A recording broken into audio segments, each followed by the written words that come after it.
સુરેન્દ્રનગરની CJ હોસ્પિટલમાં વિવાદોનો વંટોળ, collector કચેરી ખાતે કર્મચારીઓનો હલ્લાબોલ સાથે રજૂઆત। સીજે હોસ્પિટલમાં ડોક્ટરોને કરવાના ઓપરેશનોના કામો પટાવાળા અને નર્સિંગ સ્ટાફ દ્વારા કરવામાં આવતા હોવાનો મેનેજમેન્ટ દ્વારા ભ્રષ્ટાચાર સહિતના આક્ષેપો લાગ્યા। સુરેન્દ્રનગરની સીજે હોસ્પિટલમાં ફરજ બજાવતા કર્મચારીઓ પગાર વધારો સહિત વિવિધ પ્રશ્નોને લઈને કલેક્ટર કચેરીએ રજૂઆત કરવા પહોંચ્યા હતા, જ્યાં લેખિત રજૂઆત કરીને સર્જરીના કામો કરાવતા હોવાના હોસ્પિટલ કર્મીઓએ રજૂઆત કરતા આક્ષેપો કર્યા હતા। જો કે સમસ્યા હલ નહીં થાય તો હોસ્પિટલમાં કર્મચારી વિરુદ્ધ કરશે તેવી ચીમકી પણ ઉચ્ચારી હતી।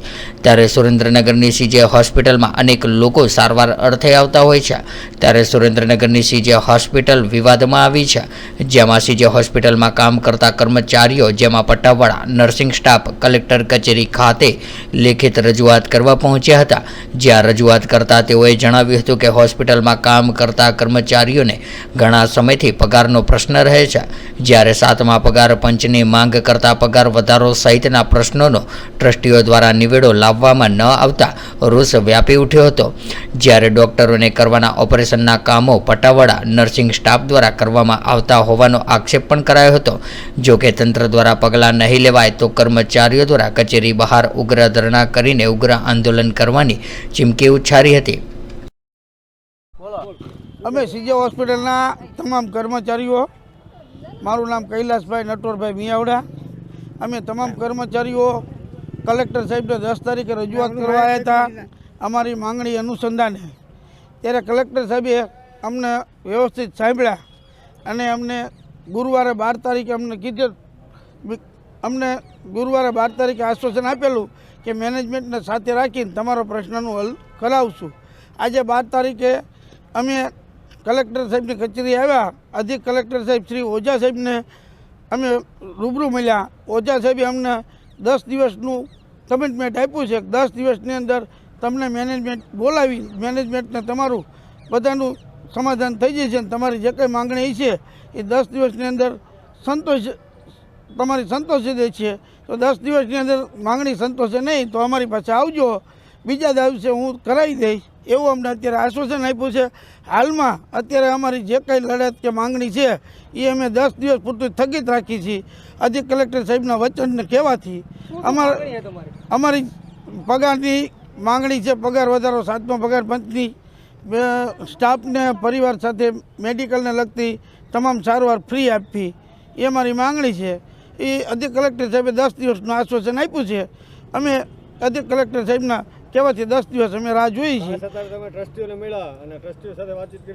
એમાં કોઈ નિચોડ આવે એવું નથી, કોઈ ટ્રસ્ટીઓને અમને ભરોસો નથી। અમે માત્ર ને માત્ર અધિક કલેક્ટર સાહેબ શ્રી ઓઝા સાહેબના કહેવાથી અમે 10 દિવસ પૂરતું સ્થગિત રાખી છે। 10 દિવસની અંદર અમારી માંગણી સંતોષે છે નહીં તો આગળનો કાર્યક્રમ અમારો જે કંઈ છે કર્મચારીનો એ 10 દિવસ પછી અમે ચાલુ રાખશું। રજૂઆત કર્યા એમની સાથે અમારે મિટિંગ ચર્ચા થઈ અને સીજે હોસ્પિટલના વહીવટ બદલાણાના 8 મહિના થયા અને 8 મહિનામાં એમને અલગ અલગ 5 લાભો આપ્યા છે, જે છેલ્લા 20 વર્ષથી નહોતા અપાતા એ બધા હમણાં 8 મહિનામાં આપ્યા છે।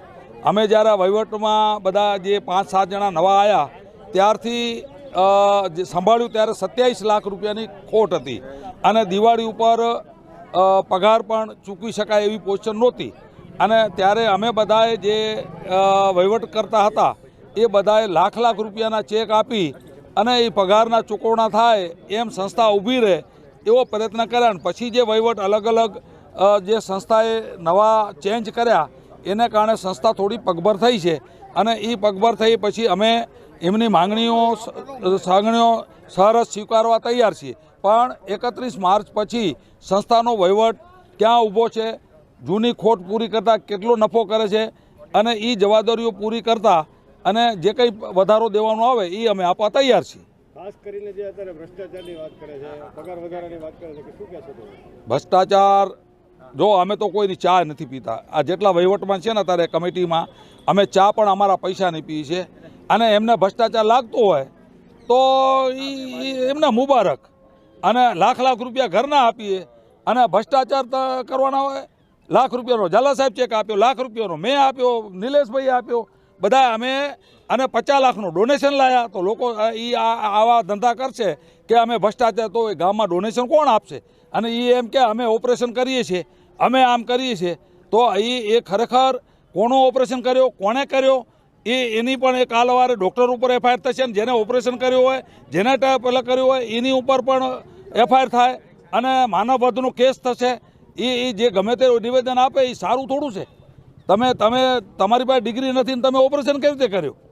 તમને કોણ જેને કીધું હોય એ ગુનેગાર, અને તમે કર્યો તમે ગુનેગાર. તમે આ ધંધો કરવું જ ના જોઈએ. અમે કહીએ છીએ કે તમે આ કરો, સંસ્થાની ઇમેજ ખરાબ થાય છે. અમે કહીએ છીએ તમને આપવા માટે અમે આ સંસ્થા ગરીબ દર્દી અને આ કર્મચારીઓ માટેની છે.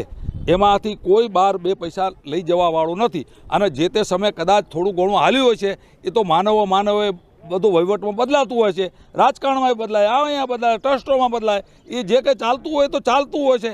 અને એમાં બધાય અહીંયા વહીવટ કરનારા બધા ચોર હતા અને આ બધા સાહુકાર છે એવું નહીં માનવાનું. એમાં કેટલા જણા કામ નથી કરતા, કેટલી ડ્યુટી નથી કરતા, એ પણ હકીકત છે. અરે બધી વસ્તુઓ ચાલતી હોય છે માનવમાં, અને એમાં આપણે પડવા જેવું નથી. સંસ્થાને ઊભી રાખવા માટે આ 90 વર્ષથી આ સંસ્થા ચાલે છે. આ ગામમાં કોઈ દી ક્યાંય હોસ્પિટલ तो व्हाट्सएप, ट्विटर, फेसबुक, इंस्टा जहाँ भी आपका अकाउंट है, इसे शेयर बटन के द्वारा वहाँ पर शेयर करें